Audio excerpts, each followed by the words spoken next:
Risk management process. By the end of this lesson, you should be able to describe the steps in the risk management process. The risk management process is used to systematically manage risk exposures. We use this for dealing with risk by anticipating possible losses and designing and implementing procedures that minimize the occurrence of a loss or the financial impact of the losses that do occur. You'll see on the screen a circle with 5 colored arrows. Starting at the top with the yellow, the first step is to identify and analyze exposures. The next is to examine risk management techniques, select risk management techniques, then the implementation of the selected technique, and the last is to monitor results. Then the whole process starts over. It's a continuous process. As far as understanding our clients, we need to understand both the qualitative and quantitative aspects of their situation. On the qualitative side, we need to find out their goals and objectives, tolerance for risk, values, attitudes, fears, and concerns.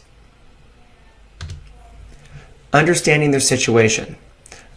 Well, we can gather data from their balance statement in terms of all their assets, their income statement, dealing with their lifestyle needs and sources of income, the insurance policies they currently own, tax returns, risk exposure checklists, and a discussion with the client. Measurement of risk exposures, that is the analysis and evaluation of various risk exposures in terms of frequency, severity, and variability. Some of the items encompassed here will be loss of income, property loss, liability loss, and also business-related losses. Some techniques for managing risk. We have risk retention, risk transfer, risk control, risk reduction, and risk avoidance.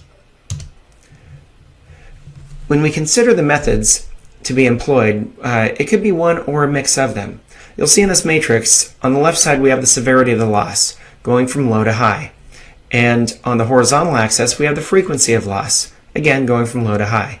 And depending on that combination of frequency and severity, that will give us some guidance as to where we need to go as far as which path, transferring, retaining, avoiding, reducing, or sharing.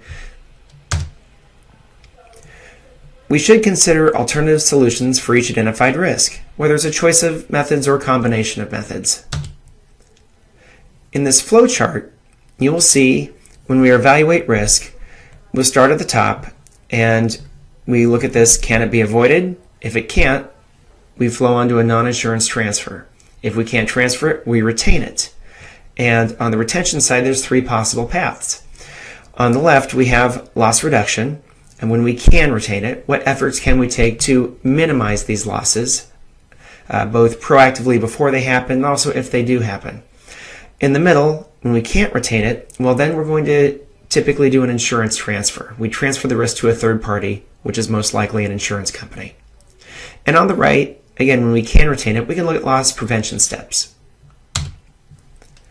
As far as the administration, that is when we implement the plan and monitor the plan.